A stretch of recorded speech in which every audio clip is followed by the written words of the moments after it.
कहानी यहीं खत्म नहीं होती, बल्कि यहीं से एक नई शुरुआत होती है।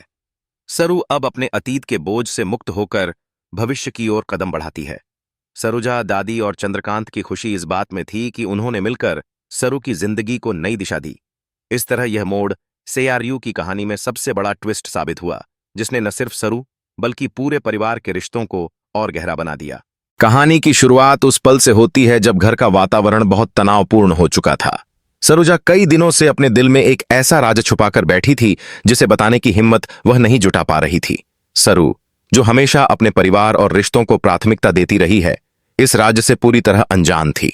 सरोजा का मन अंदर ही अंदर घबराया हुआ था, क्योंकि उसे लगता था कि अगर यह सच सामने आ गया तो न जाने परिवार की प्रतिक्रिया कैसी होगी। लेकिन परिस्थितियां ऐसी बनी कि अब सरोजा को यह सच सरू के सामने रखना ही पड़ा। एक शाम जब हवेली में हल्की हल्की ठंडी हवा बह रही थी और आंगन में दादी तुलसी के पौधे में दिया जला रही थीं, तभी सरोजा ने तय किया कि अब और देर नहीं की जा सकती। वह सीधा सरू के कमरे की ओर बढ़ी। दरवाजा धीरे से खोला और देखा कि सरू खिड़की के पास बैठी सोच में डूबी हुई थी। सरोजा ने धीमी आवाज में कहा, सरू, मुझे तुमसे एक बहुत जरूरी बात करनी है। सरू ने मुड़कर उसकी ओर देखा और मुस्कुराते हुए बोली, क्या हुआ दीदी, इतनी गंभीर क्यों लग रही हो? यह सुनकर सरोजा के दिल की धड़कन और तेज हो गई। उसने गहरी सांस ली और बोली, सरू, मैं बहुत दिनों से तुम्हें एक सच बताना चाह रही थी, लेकिन डर के कारण रुक जाती थी। पर अब मुझे लगता है कि अगर मैंने तुम्हें यह बात नहीं बताई तो सब कुछ और बिगड़ जाएगा। सरू ने हैरानी से कहा, कौन सा सच दीदी? आप मुझे क्यों डराने लगीं? सरोजा ने सरू का हाथ पकड़ा और आंसू भरी आंखों से कहा, यह सच तुम्हारे जीवन से जुड़ा है। तुम्हें हमेशा लगता रहा कि तुम्हारी किस्मत ने तुम्हें कठिनाइयों से भरी जिंदगी दी है, लेकिन असलियत इससे कहीं गहरी है। तुम्हें पता होना चाहिए कि तुम्हारे माता पिता के बारे में जो बातें तुम्हें बताई गईं, वो पूरी तरह सच नहीं थीं। यह सुनकर सरू चौंक गई। उसके मन में कई सवाल उमड़ने लगे। उसने घबराकर कहा, मतलब?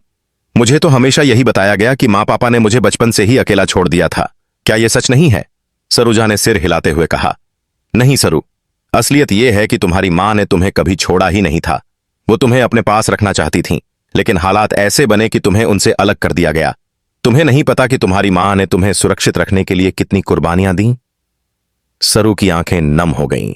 उसके दिल में मां के लिए हमेशा से एक खालीपन रहा था, और अब जब यह सच्चाई सामने आई तो उसके दिल का दर्द और बढ़ गया। तभी दादी और चंद्रकांत, जो आंगन से होकर गुजर रहे थे, उनकी बातचीत का हिस्सा सुन लेते हैं। वे दोनों कमरे में आते हैं और सरोजा से कहते हैं, बेटी, अगर तुम सच बताने आई हो तो पूरी बात साफ साफ बता दो। अब छुपाने का कोई फायदा नहीं है। सरोजा ने दादी और चंद्रकांत को देखकर कहा, हां दादी, अब मैं और नहीं छुपाऊंगी। सरू की मां ने उसे छोड़ा नहीं था, बल्कि उसे बचाने के लिए दूसरों के हवाले करना पड़ा था। और सरू का असली सच यह है कि वह हमेशा से अपने परिवार की ताकत रही है, न कि बोझ, जैसा कि उसे महसूस कराया गया। यह सुनकर दादी की आंखों में चमक आ गई। चंद्रकांत भी भावुक हो गए। सरू की आंखों से आंसू बह निकले, लेकिन उसके दिल में एक अजीब सी राहत भी महसूस हुई। उसे लगा जैसे उसकी जिंदगी का सबसे बड़ा बोझ आज हल्का हो गया है। अब कहानी एक नए मोड़ पर पहुंच गई थी। सरू ने पहली बार महसूस किया कि उसका अतीत वैसा नहीं था जैसा उसे बताया गया था। सरोजा के मुंह से यह सच सुनकर वह भावनाओं के सागर में डूब गई। वह सोचने लगी कि अगर उसकी मां ने उसे छोड़ा नहीं था तो फिर इतनी दूरी क्यों बनी? किसने उसके और उसकी मां के बीच दीवार खड़ी की? दादी ने सरू के सिर पर हाथ रखते हुए कहा, बेटी, अब जब सच सामने आ गया है तो हमें मिलकर आगे का रास्ता सोचना होगा।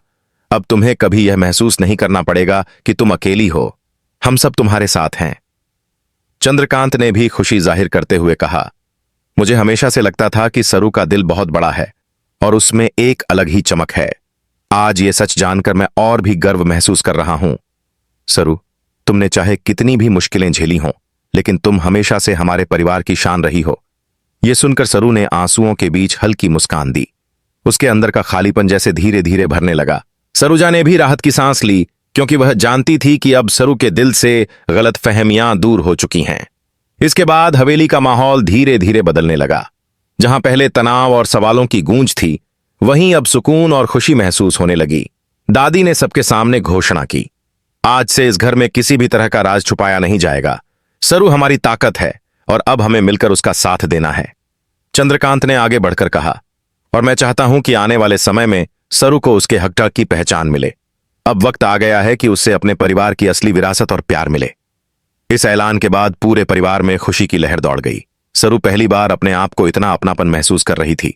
उसने दादी और चंद्रकांत को गले लगाया और कहा, आज मुझे ऐसा लग रहा है जैसे मेरा अधूरा बचपन पूरा हो गया है। मैं आप सबकी ऋणी रहूंगी कि आपने मुझे यह सच बताया। इस पल को देखकर सरोजा की आंखों से भी खुशी के आंसू छलक पड़े। उसे महसूस हुआ कि उसने सही समय पर सही फैसला लिया। अगर उसने सच छुपाना जारी रखा होता तो शायद सरू हमेशा दर्द और सवालों के बोझ तले दबकर जीती। अगले दिन से घर की दिनचर्या भी बदल गई। सरू अब और भी आत्मविश्वास के साथ हर काम करने लगी। दादी और चंद्रकांत हर पल उसका हौसला बढ़ाते। पूरे परिवार को लगा जैसे एक नया जीवन शुरू हो गया है। कहानी यहीं खत्म नहीं होती, बल्कि यहीं से एक नई शुरुआत होती है। सरू अब अपने अतीत के बोझ से मुक्त होकर भविष्य की ओर कदम बढ़ाती है।